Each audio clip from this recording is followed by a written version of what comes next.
It's an all too familiar season in the Mid-South, storm season, and it's here now. Here's Amy Myers with some of the best ways to prepare for the worst and to keep your family, livestock, and your pets safe when a storm rears its ugly head. Mississippi is known for delivering breathtaking views of gorgeous natural landscapes sprawling as far as your eye can see. But the Magnolia State is also known for its seasons of heavy rain, flooding, tornadoes, and hurricanes. Many times, if we do our best to prepare ahead of time, we weather the storm just fine.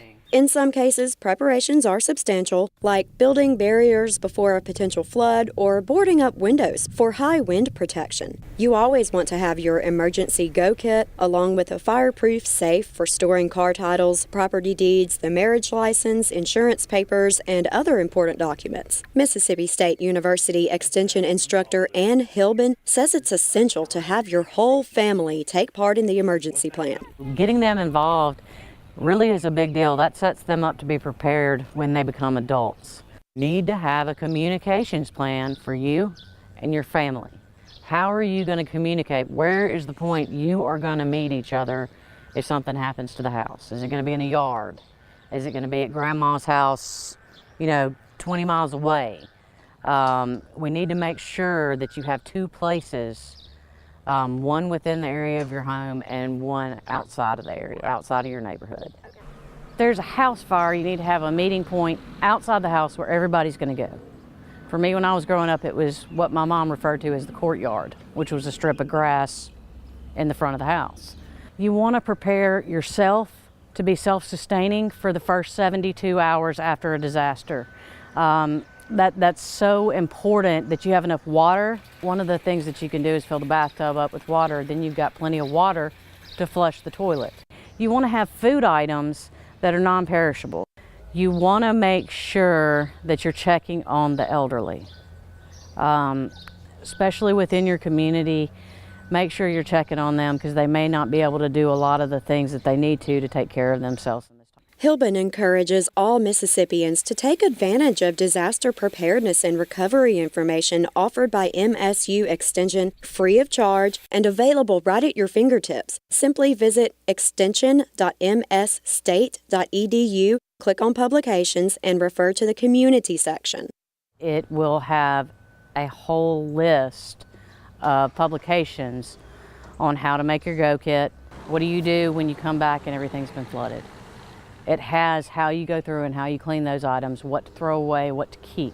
Another extremely helpful source is the Extension Disaster Education Network at eden.lsu.edu. This website's beautiful. All of the publications from MSU are put into this website, as well as all of the other extension services across the country.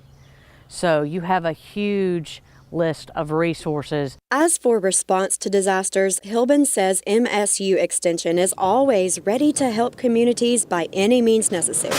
We have strike teams that consist of work relief teams, and we also have damage assessment teams. We have extension agents who can come in and do volunteer coordination or donations management.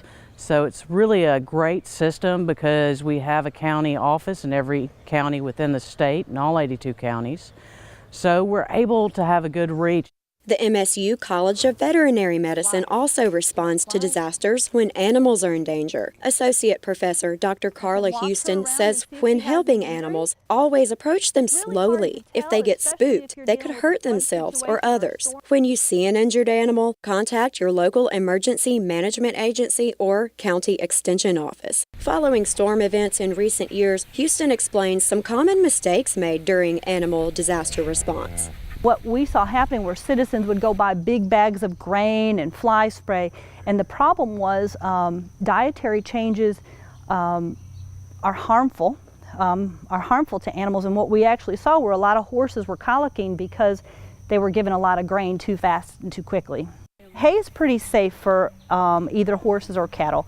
Some good fresh hay and fresh water is pretty safe. Animals that are held without water for long periods of time and then given large amounts of water suddenly can actually go into renal failure due to salt toxicity.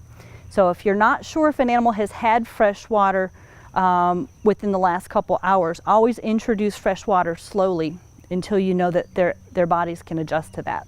Putting something out on social media often provides misinformation or miscommunication, and there's no way to know where the needs really are.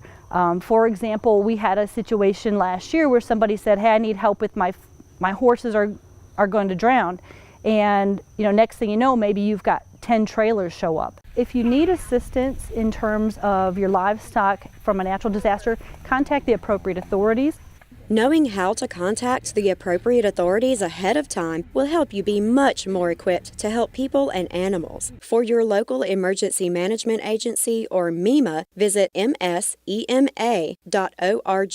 There, you'll find a list of local emergency operators as well as information about disaster management and educational opportunities. To find your county extension office, visit extension.msstate.edu and click on County Offices. For information and training in helping animals in disaster situations, check out Mississippi State University's College of Veterinary Medicine at cvm.msstate.edu and look under Outreach. I'm Amy Myers, reporting.